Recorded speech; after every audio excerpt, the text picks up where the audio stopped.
அனைவருக்கும் இனிய காலை வணக்கம்.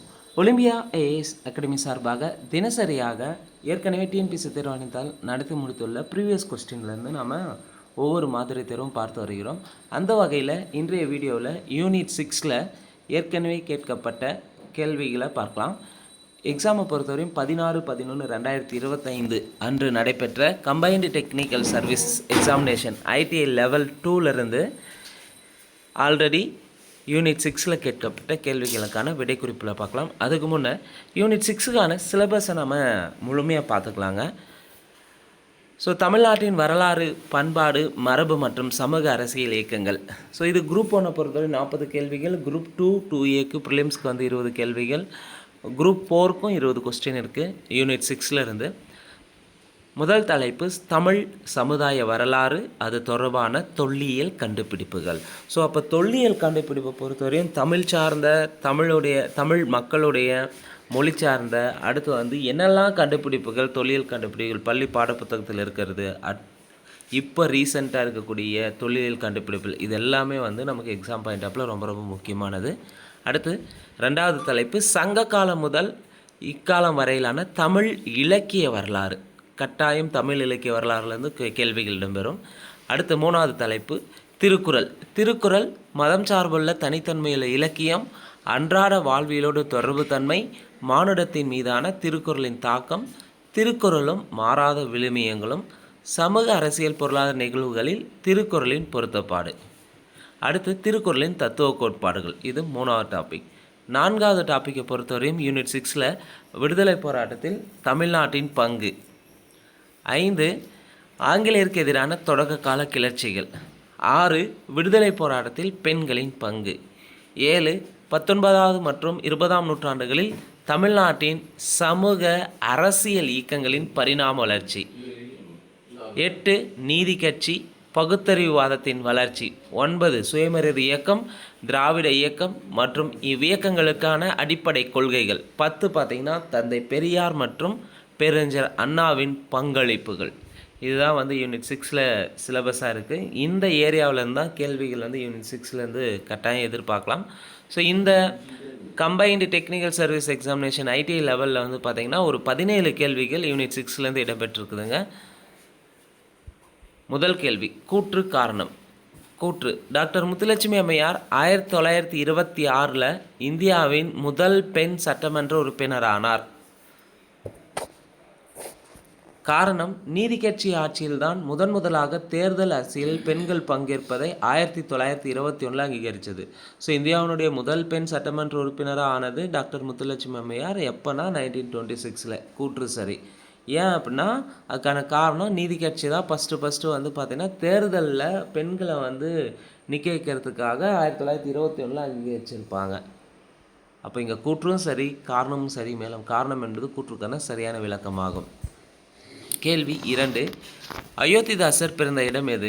அயோத்திதாசர் பிறந்த இடம் எதுனா சென்னை 1000 விளக்கு தொகுதியில் தான் பிறந்திருப்பார்.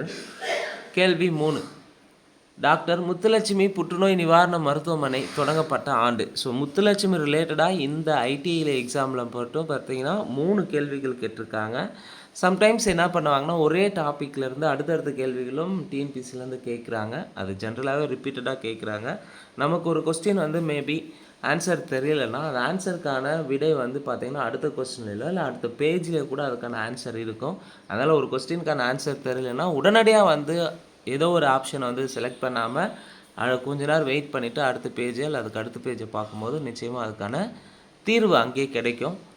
சம்டைம்ஸ் பார்க்கும்போது ஞாபகம் வராமல் இருக்கலாம், இல்லை வந்து ஆசோலேஷன் ஆகிற மாதிரி இருக்கலாம். அந்த மாதிரி சமயத்தில் நம்ம எடுத்த உடனே வந்து ஆப்ஷனை செலக்ட் பண்ணக்கூடாது, பார்த்துக்கோங்க. ஸோ டாக்டர் முத்துலட்சுமி புற்றுநோய் நிவாரண மருத்துவமனை தொடங்கிய ஆண்டு எப்போன்னு பார்த்தீங்கன்னா 1949. நம்ம இங்கே டாக்டர் முத்துலட்சுமியை பொறுத்தவரை எக்ஸாம் பாயிண்ட் ஆப்பில் கம்பல்சரி கேட்குறாங்க. ஸோ முத்துலட்சுமியை பற்றி டீட்டெயில்டாக பார்க்கலாம். டாக்டர் முத்துலட்சுமி எப்போ பிறந்தாங்கன்னு பார்த்தீங்கன்னா ஜூலை 30, 1886 புதுக்கோட்டையில் தான் பிறந்திருப்பாங்க. ஸோ பிறந்த மாதமும் ஜூலை தான், இறந்த மாதமும் ஜூலை தான். ஸோ பிறப்பு ஜூலை 30, 1886 புதுக்கோட்டையில் பிறந்திருக்காங்க. இவருடைய சாதனைன்னு எடுத்துக்கினா சென்னை மருத்துவக் கல்லூரியில் பயின்ற முதல் பெண் 1912 வந்து பட்டம் பெற்றிருப்பாங்க. இது இல்லாமல் டாக்டர் முத்துலட்சுமி அவர்கள் இந்திய பெண்கள் சங்கத்தினுடைய முதல் தலைவர், சட்ட மேலவையினுடைய முதல் பெண் துணைத் தலைவர் என்ற பெருமையை பெற்றவர் தான் டாக்டர் முத்துலட்சுமி. ஸோ பிறப்பு ஜூலை 30 1886 புதுக்கோட்டையில் பிறந்திருப்பாங்க. சென்னை மருத்துவக் கல்லூரியில் பயின்ற முதல் பெண் என்ற பெருமையை பெற்றவங்க. எப்போ முடித்தாங்கன்னா 1912 வந்து பட்டம் வாங்கியிருப்பாங்க. இந்திய பெண்கள் சங்கத்தின் முதல் தலைவர், அதே போல் சட்ட மேலவையினுடைய முதல் பெண் துணைத் தலைவர். இவருடைய சமூக பணின்னு பார்த்தீங்கன்னா தேவதாசி ஒழிப்பு சட்டம் நிறைவேற மிக முக்கியமாக பங்களிச்சிருப்பார். குறிப்பாக 1929 சட்டமன்றத்தில் தேவதாசி முறைக்கு எதிரான குரல் எழுப்பியிருப்பார். 1947 ஓபி ராமசாமி ரெட்டியாருடைய ஆட்சியில் சட்டம் ஏற்ற காரணமாக இருப்பார். அதுக்கடுத்து புற்றுநோய் நிறுவனத்தை நிறுவியிருப்பாங்க 1949. மேலே நம்ம ஆன்சர் பார்த்து கொஸ்டினாக கேட்டிருப்பாங்க. புற்றுநோய் நிறுவனம் கேன்சர் இன்ஸ்டியூட்டை பொறுத்தவரையும் 1949 அடையாறில் தொடங்கி வச்சுருப்பாங்க. இது இல்லாமல் ஆதரவற்ற பெண்கள் மற்றும் குழந்தைகளுக்கான சாந்தோமில் அவ்வை இல்லத்தையும் தொடங்கி வைத்திருப்பார் டாக்டர் முத்துலட்சுமி அவர்கள். இவருக்கு வந்து பத்ம பூஷன் விருது வாங்கியிருப்பார். சென்ட்ரல் கவர்மெண்ட் வந்து என்ன பண்ணுவாங்க, இவருடைய பணிகளில் சமூக பங்களிப்புக்காக பத்ம பூஷன் விருது 1956 தந்திருப்பாங்க. என்ன விருது? பத்ம பூஷன் விருது. இவருடைய நூல்னு பார்த்தீங்கன்னா சட்டமன்ற உறுப்பினராக என் அனுபவங்கள் என்ற நூலை எழுதியிருப்பார். My experience as a legislator என்ற நூலின் ஆசிரியர் யார்? டாக்டர் முத்துலட்சுமி. இவர் வந்து வெறும் மருத்துவர் மட்டும் கிடையாது, சமூக போராளி, தமிழ் ஆர்வலர் என பன்முகங்களை கொண்டவர் தான் டாக்டர் முத்துலட்சுமி. 1912 சென்னை மருத்துவக் கல்லூரியில் மருத்துவ பட்டம் பெற்று மருத்துவ சேவையாற்றிருப்பார். இந்திய பெண்கள் சங்கத்தினுடைய முதல் தலைவராக பணியாற்றியிருப்பார். இந்திய அரசாங்கத்துடைய பத்மபூஷன் அவார்டையும் வாங்கியிருப்பார்.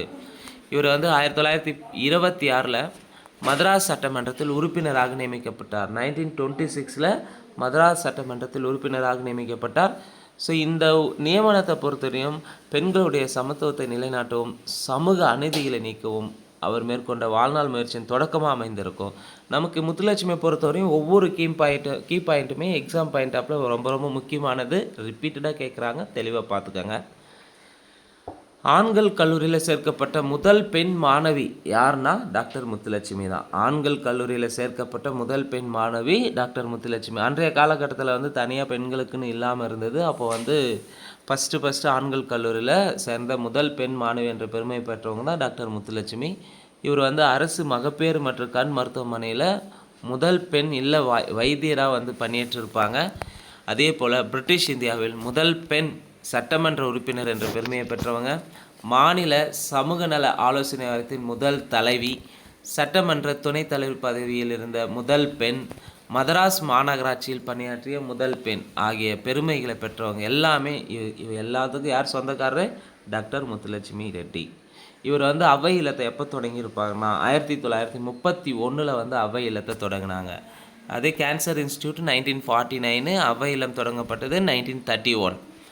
தமிழ்நாட்டில் புதுக்கோட்டை அரசில் பிறந்த இவர் பார்த்தீங்கன்னா அந்த காலத்தில் பெண்கள் எதிர்கொண்ட பல கட்டுப்பாடுகள் கடந்து உயர்கல்வியை கற்றிருப்பார்.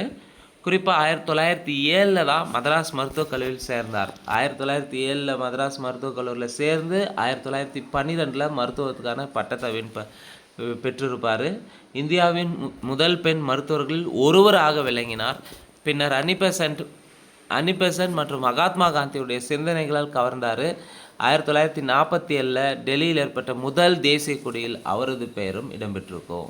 1947 டெல்லியில் ஏற்றப்பட்ட முதல் தேசிய கொடியில் முத்துலட்சுமியுடைய பெயரும் இடம்பெற்றுள்ளது. இவர் வந்து பார்த்திங்கன்னா புதுக்கோட்டை சமஸ்தானத்தில் திருக்கோகர்ணம் என்ற இடத்தில், புதுக்கோட்டை சமஸ்தானத்தில் திருக்கோகர்ணம் என்ற இடத்துல 1886 நாராயணசாமி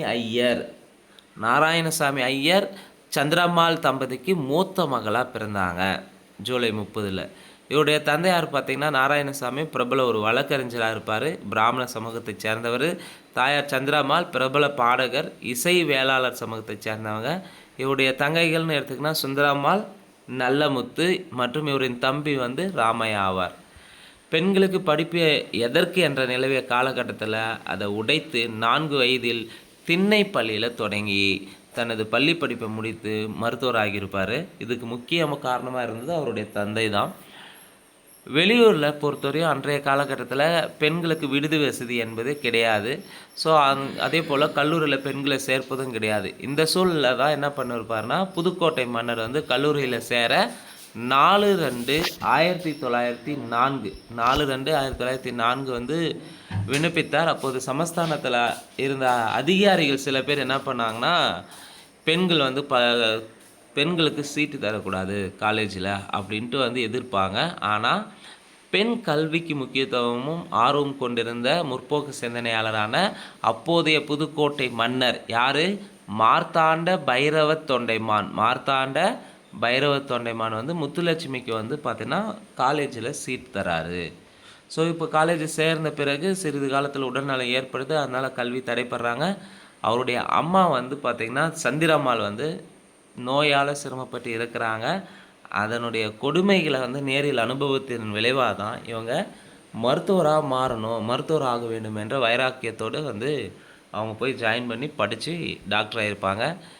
ஸோ 1907 சென்னை மருத்துவக் கல்லூரியில் சேர்ந்த நாட்டின் முதல் பெண்ணான முத்துலட்சுமி படிப்பில் சிறந்து விளங்கியிருப்பாங்க. ஒவ்வொரு ஆண்டும் சிறப்பு சான்றிதழ்கள், தங்கப்பதக்கங்களை பெற்று 1912 தன்னுடைய கோர்ஸை கம்ப்ளீட் பண்ணியிருப்பாங்க. தமிழ்நாட்டின் 1912 தமிழ்நாட்டின் முதல் பெண் மருத்துவர் என்ற பெருமையை பெற்றிருப்பார். ஸோ இவருக்கு திருமணத்தில் ஆர்வம் இல்லை. முழுக்க அவர் வந்து படிப்பிலும் சமூக பணியில் தான் இருந்தாலும் வந்து தன்னுடைய சகோதரர்களுடைய வாழ்க்கையை மனதில் கொண்டு திருமணத்திற்கு சம்மதிச்சிருப்பார். அவருடைய கணவர் யாருன்னா டி. சுந்தர ரெட்டி. இவர் வந்து அடையாற்றில் அன்னிபெசன்ட் அம்மையாரால் நிறுவப்பட்ட பிரம்மஞான சபையில் மூட நம்பிக்கைகள், அர்த்தமற்ற சடங்குகள் ஆகியவற்றை தவிர்த்து திருமணங்களை நடத்தி வந்தார். அங்கே தான் வந்து பார்த்தீங்கன்னா முத்துலட்சுமிக்கும் சுந்தர ரெட்டிக்கும் 1914 ஏப்ரல் மாதத்தில் திருமணம் நடந்தது. முத்துலட்சுமிக்கு 2 மகன்கள் இருக்காங்க. அதில் மூத்த மகன் ராம்மோகன். இவர் வந்து திட்டக்குழுவின் இயக்குனராக பணியாற்றிருப்பார் ராம்மோகன். 2வது மகன் கிருஷ்ணமூர்த்தி பார்த்திங்கன்னா தாய் தந்தையை போல ஒரு மருத்துவர், புற்றுநோய் நிபுணராக அடையாறு புற்றுநோய் மருத்துவமனையை நிர்வகித்து வந்தவர் தான். தன் கல்லூரி காலத்தில் முத்துலட்சுமியை பொறுத்தவரையும் சரோஜன் நாயுடுவை சந்தித்து பெண்கள் கூட்டங்களில் பங்கேற்க தொடங்கினார். பெண்களின் உரிமைகள் குறித்த ஒரே எண்ணம் கொண்டவர்களுடன் இணைந்து செயல்பட்டார். அவருடைய வாழ்க்கையில் மிகுந்த தாக்கத்தை ஏற்படுத்திய முக்கியமானவங்கன்னா 1 காந்தி, 2 அன்னிபெசன்ட். முத்துலட்சுமி என்ன பண்ணுறாங்கன்னா பெண்கள் மற்றும் குழந்தைகள் முன்னேற்றத்துக்காக தன்னை வாழ்நாள் முழுவதும் தன்னை அர்ப்பணித்து கொண்டு அதற்காக பணி செய்கிறாங்க. மகாத்மா காந்தி அவரை விடுதலை போரில் பங்கேற்க அழைத்த போது கூட பெண்கள் மற்றும் குழந்தைகளின் நலனுக்காக முழு நேரம் செலவிட விரும்பியிருப்பார். ஆனால் 1930 குடியுரிமை மீறல் இயக்கத்தில் பெண்கள் பங்கேற்பதை அவர் ஆதரித்தார். மகாத்மா காந்தி அந்த சமயத்தில் கைது செய்கிறாங்க. ஸோ உடனே வந்து என்ன பண்ணுறாங்கன்னா மகாத்மா காந்தி கைது எடுத்து சட்டமன்ற உறுப்பினர் பதவியிலிருந்து விடுதலை போராட்டத்தில் பங்கு கொள்கிறாங்க. இந்தி மொழி கிளர்ச்சியிலும் பங்கு பெறுவாங்க. இது இல்லாமல் தமிழ் மொழிக்காக பாடுபட்டிருப்பாங்க. குறிப்பாக தமிழிசை இயக்கம், தமிழ் வளர்ச்சி, தமிழ் ஆசிரியர்களின் ஊதிய உயர்வு போராட்டம் என தமிழ் பணிகளை செய்திருப்பாங்க. மாதர் இந்திய சங்கம் நடத்திய பெண்களுக்கான ஸ்திரீ தர்மம் என்னும் மாத இதழின் ஆசிரியராக விளங்கினார். அப்போ ஸ்திரீ தர்மம் என்னும் மாத இதழின் ஆசிரியராக விளங்கியவர் யார்? டாக்டர் முத்துலட்சுமி. 1926 பார்த்தீங்கன்னா உலக அளவில் பெண்கள் மாநாடு பிரான்ஸ் நாட்டு பாரிஸில் நடக்குது. எப்போது உலக அளவில் வந்து பெண்கள் மாநாடு பிரான்ஸ் நாட்டின் தலைநகர் பாரிஸில் நடக்குது 1926. இதில் 43 நாடுகளின் பிரதிநிதிகளும் கலந்துக்கிறாங்க. அதில் இந்தியா சார்பில் முத்துலட்சுமி கலந்து கொள்கிறாங்க. ஸோ அந்த உலக பெண்கள் மாநாட்டில் நிகழ்த்திய சொற்பொழிவை பொறுத்தவரையும் ஆண்களுக்கு நிகழ பெண்கள் முன்னேற வேண்டும், பெண்களை அடிமைகளாக நடத்தும் வழக்கம் ஒழிய வேண்டும் என்று வலியுறுத்தியிருப்பார். இந்திய பெண்கள் சங்கத்தின் முதல் தலைவர் என்ற பெருமையை பெற்றாங்க. இது இல்லாமல் சென்னை மாநகராட்சியினுடைய முதல் துணை மேயர் என்ற பெருமையும் வந்து யாருக்கு இருக்குன்னா டாக்டர் முத்துலட்சுமிக்கு இருக்குது. அன்றைய சென்னை மாகாண சட்டசபைக்கு முத்துலட்சுமி தேர்ந்தெடுத்திருப்பாங்க. அதன் மூலம் சட்டமன்ற தேர்ந்தெடுக்கப்பட்ட முதல் பெண்மணி என்ற பெருமையை பெற்றார். சட்டமன்றத்துக்கு தேர்ந்தெடுக்கப்பட்ட முதல் பெண்மணி யார்? டாக்டர் முத்துலட்சுமி ரெட்டி. 1925 சட்டசபை துணைத் தலைவராக போட்டியின்றி தேர்ந்தெடுக்கப்பட்டார். இந்த பதவியில் இருந்து 5 ஆண்டுகளில் சில புரட்சி திட்டங்களை கொண்டு வந்திருப்பார். யார்? முத்துலட்சுமி. எப்போ வந்து சட்டசபை துணைத் தலைவராக தேர்ந்தெடுக்கிறாங்க? போட்டியின்றி 1925. அந்த சமயத்தில் பல்வேறு திட்டங்களை கொண்டு வந்திருப்பார். 1 தேவதாசி முறை ஒழிப்பு, இருதார தடை சட்டம், பெண்களுக்கு சொத்துரிமை வழங்கும் சட்டம், பாலிய விவாகங்களை தடை செய்யும் சட்டம் போன்றவை மிக முக்கியமான சட்டங்களை வந்து கொண்டு வந்தார். குறிப்பாக வந்து அனாதையாக்கப்பட்ட குழந்தைகளை வளர்த்து அவர்களுக்கு நல்ல எதிர்காலத்தை உருவானது தான் அவ்வை இல்லம். அவ்வை இல்லத்தை வந்து அடையாற்றில் தொடங்கியிருப்பார். அதே போல் சென்னையில் புற்றுநோய் மருத்துவம் உருவாக்கினார். அதுக்காக பல்வேறு இடங்களில் வந்து நிதி திரட்டினார். அடையார் புற்றுநோய் மருத்துவமனைக்கு பிரதமர் ஜவஹர்லால் நேரு பார்த்திங்கன்னா 1952 அக்டோபர் மாதத்தில் அடிக்கல் நாட்டியிருப்பார். 1952 அக்டோபர் மாதத்தில் ஃபஸ்ட்டு தொடங்கினது புற்றுநோய் மருத்துவமனை தொடங்குனது எப்போன்னு பார்த்தீங்கன்னா 1949 தொடங்கியிருப்பாங்க. அதனுடைய எக்ஸ்டென்ஷனாக வந்து விரிவுபடுத்தும் போது வந்து பார்த்திங்கன்னா நேரு அவர்கள் 1952 தொடங்கியிருப்பாங்க அக்டோபர் மாதத்தில். இந்தியாவினுடைய 2வது பெரிய புற்றுநோய் மருத்துவமனையான இது சுமார் 80,000 நோயாளிகளை குணப்படுத்தியிருக்கு. இவருக்கு வந்து பார்த்திங்கன்னா 1956 பத்மபூஷன் அவார்டு கொடுத்துருக்காங்க. My experiences as the legislator 1930 வந்து அவருடைய நூல் வந்து வெளியிட்டிருக்காங்க.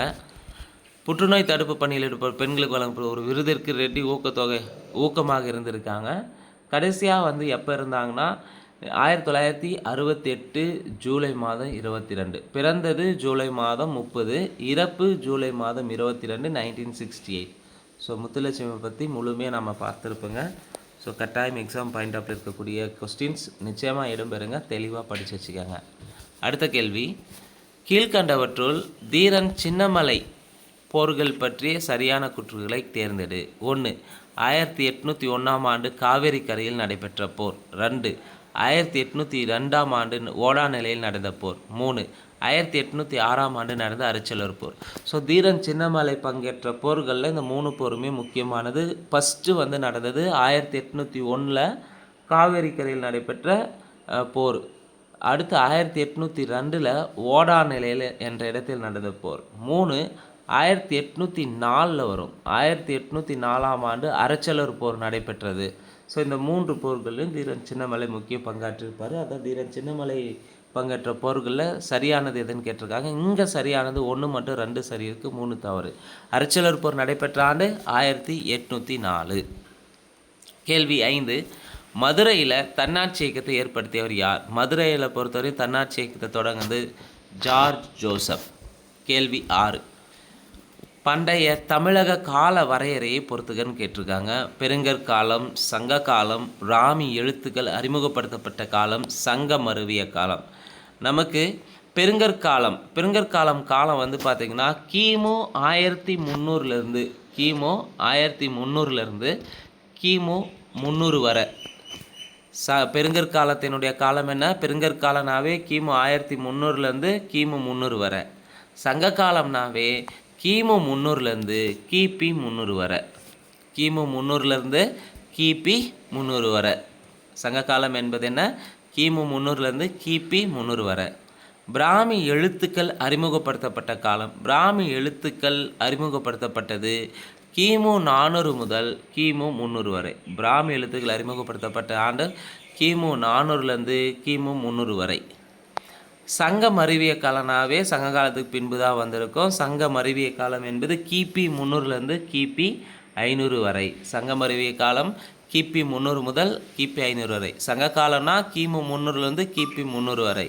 சங்கம் அறிவிய காலம்னா கிபி 300 கிபி 500 வரை. பெருங்கற்காலம்னா கிமு 1300 கிமு 300 வரை. பிராமி எழுத்துக்கள் அறிமுகப்படுத்தப்பட்ட காலம்னா கிமு 400 முதல் கிமு 300 வரை. இங்கே 6வது கேள்விக்கு சரியான ஆப்ஷன் பாம்பே. கேள்வி 7, சரியான இணையை கண்டறிக. ஆடல் வகைகள்லேருந்து கேட்டிருக்காங்க. இது வந்து பார்த்திங்கன்னா எத்திக்ஸ் புக்கிலிருந்து இடம்பெற்றுள்ளது. குன்றக்குறவை என்பது முல்லைநில பெண்கள் திருமாலுக்கான ஆடலா? குன்றக்குறவை என்பது குறிஞ்சி நில பெண்கள் முருகனுக்காக ஆடும் ஆடல் தான் குன்றக்குறவை. ஆட்சியர் குறவை தான் முல்லை நில பெண்களுக்காக திருமாலுக்காக ஆடும் ஆடல். குன்றக்குறவை என்பது குறிஞ்சி நில பெண்கள் முருகனுக்காக ஆடும் ஆடல். ஆட்சியர் குறவை என்பது முல்லை நில பெண்கள் திருமாலுக்காக ஆடக்கூடிய ஆடல். அப்போ முதல் 2மே மாறி இருக்கு. மரக்கால்னா கொற்றவை அசுரரை கொள்வதற்காக ஆடிய ஆடல். மரக்கால் என்பது என்ன? கொற்றவை அசுரரை கொள்வதற்காக ஆடிய ஆடல். பாவை என்பது அசுரரை வெல்ல திருமகள் ஆடி ஆடல். பாவைன்னா என்ன? அசுரரை வெல்ல திருமகள் ஆடி ஆடல். அப்போ இங்கே சரியான விடை 3 மற்றும் 4 சரியாக இருக்குது. கேள்வி 8. தமிழ்நாட்டில் சங்ககால மக்களின் வாழ்க்கை முறைக்கான பல வகையான தொல்லியல் சான்றுகள் கிடைத்திருக்கக்கூடிய இடங்களில் எது தவறானது? ஸோ தமிழ்நாட்டின் சங்ககால வாழ்க்கை முறையை பற்றி நமக்கு ஸ்கூல் புக்கில் எங்கே இருக்குதுன்னு பார்த்தீங்கன்னா 6th புக்கில் லைட்டாக தந்திருப்பாங்க, 9th புக்கில் நிறைய டேட்டாவோட கொடுத்துருப்பாங்க. ஸோ சங்ககால மக்களின் வாழ்க்கை முறைக்கான பல வகையான தொல்லியல் சான்று கிடைத்த இடங்களில் எது தவறுன்னு கேட்டிருக்காங்க. இங்கே பட்டினம் மட்டும் 2 மட்டும் வராது.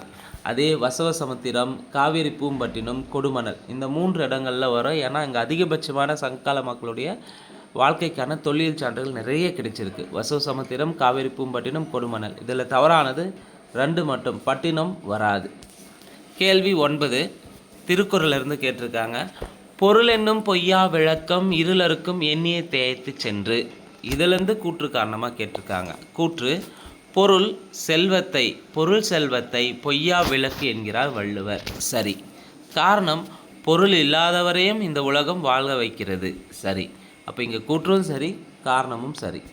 கேள்வி 10. 133 அடியில் கன்னியாகுமரியில் கலைஞர் அவர்களால் திருவள்ளுவர் சிலை நிறுவப்பட்ட ஆண்டு.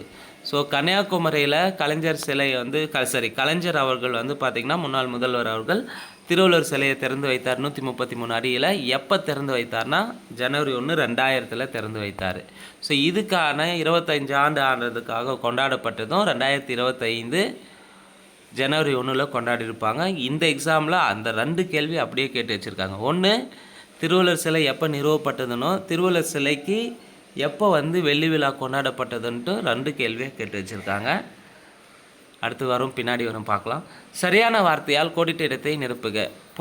பொய்யாமை ஆற்றின் டேஸ் செய்யாமை நன்று. ஸோ திருக்குறளிலிருந்து பொருள் சார்ந்ததும் கேட்குறாங்க, கோடிட்ட இடங்களை நிரப்புக என்ற இடத்துல அந்த திருக்குறளிலிருந்து கேள்வியாகவும் கேட்குறாங்க. பொய்யாமை ஆற்றின் அறம்பிற செய்யாமை நன்று. சரியானுடைய ஆப்ஷன் டெல்லி. கேள்வி 12. திருக்குறள் 5 பழைய உரையுடன் ஆங்கில உரையும் மொழிபெயர்ப்பு சேர்த்து வெளியிட்டவர்கள். திருக்குறளுடைய 5 பழைய உரையும் ஆங்கில உரையோடு சேர்த்து வெளியிட்டது யாருன்னு பார்த்தீங்கன்னா திருப்பனந்தாள் வெளியீடு. கேள்வி 13. எண்ணி துணிக கருமம் என்பதற்கான பொருள். எண்ணி துணிக கருமம்னா எந்த ஒரு செயலையும் ஆராய்ந்து பின் துணிந்து பணியை தொடங்கு என்று பொருள். அப்புறம் தொடங்கிட்ட பிறகு அதை பற்றி வருத்தப்படுவோம், இல்லை இப்படி பண்ணிட்டோமேனு யோசிக்கக்கூடாது. சரியானோடைய ஆப்ஷன் பாம்பே. கேள்வி 14. கூற்று காரணத்திலிருந்து கேட்டிருக்காங்க. கூற்று: 17 கீழ்கணக்கு நூல்களில் திருக்குறள் முதன்மையான நூலாகும். சரி, திருக்குறள் தான் 17 கீழ்கணக்கு நூல்களில் முதன்மையான நூலாக உள்ளது. காரணம்: தொடக்க காலத்தில் திருக்குறளுக்கு உரை எழுதி அதனை அறிமுகப்படுத்தியவர்கள் 18 பேரா? திருக்குறளுக்கு உரை எழுதி மிக முக்கியமாக 10 பேர் இருப்பாங்க, இங்கே 18 பேர்னு தந்திருக்காங்க. அப்போது கூற்று சரி, காரணம் தவறு. கேள்வி 15. கீழ்கண்டவற்றில் சரியான கூற்றை தேர்ந்தெடுக்கவும். ஸோ நாம் ஏற்கனவே முத்துலட்சுமி பற்றி கிட்டத்தட்ட ஒரு 3 கேள்வி இந்த எக்ஸாம்லேருந்து கேட்டிருக்காங்க. என்னன்றதை பாருங்கள். 1. டாக்டர் முத்துலட்சுமி அம்மையார் சென்னை சட்ட மேலவை உறுப்பினராக தேர்வு பெற்றார். சரி. சென்னையில் பெண்களுக்கான அவை இல்லத்தை முத்துலட்சுமி அம்மையார் தோற்றுவித்தார். சரி. பெண்களுக்கு 16 வயதும் ஆடவருக்கு 21 வயதும், பெண்களுக்கு 16 வயதும் ஆடவருக்கு 21 வயதும் திருமண வயதுகளாக அமைய முத்துலட்சுமி அம்மையார் பரிந்துரை செய்தார். சரி. 4. இந்திய அரசு இவருக்கு பத்ம விபூஷன் விருது அளித்ததா? கிடையாது. பத்மபூஷன் அவார்டு தான் தந்திருப்பாங்க, விபூஷன் வராது. பத்மபூஷன் அவார்டு 1956 தந்திருப்பாங்க, விபூஷன் கிடையாது. அப்போ இங்கே கீழ்கண்டத்தில் சரியான கூற்று எது? 1, 2, 3 சரி, 4 தவறு. ஸோ முத்துலட்சுமி பற்றி 3 கேள்வி ஒரே எக்ஸாமில் கேட்டு வச்சுருக்காங்க. ஸோ அதுக்கான முத்துலட்சுமி, அதனால தான் முத்துலட்சுமி பற்றி டீட்டெயில்டாக நம்ம பார்த்துருப்போங்க. கேள்வி 16. பின்வருவனற்றை சரியாக பொறுத்துக. கிழவன்னா யாரை குறிக்கும்? கிழவன்னா தலைவரை குறிக்கும். ஆசுடையான்னா நில உரிமையாளரை குறிக்கும். ஆசுடையான்னா நில உரிமையாளர். நாயகம்னா படைப்பிரிவின் தலைவனாக தான் நாயகம்னு சொல்லுவாங்க. நாயகம்னா யார்? படைப்பிரிவின் தலைவன். அரையான்னா வழி நடத்துவோரை குறிக்கும். அரையான்னா யார்? வழி நடத்துவோர். இங்கே சரியானோடைய ஆப்ஷன் பாம்பே. 3, 1, 5, 2. கேள்வி 17. நான் மேலே பார்த்துருப்பேங்க பிஃபோராக திருவள்ளுவர் சிலை எப்போ நிறுவப்பட்டதுன்னு ஒரு கொஸ்டின் வச்சுருக்காங்க. திருவள்ளுவர் சிலையுடைய வெள்ளி விழா கொண்டாடப்பட்ட நாளும் கேட்டிருக்காங்க. கரண்ட் அஃபேர்ஸ்லேருந்து திருவள்ளுவர் ரிலேட்டடானது.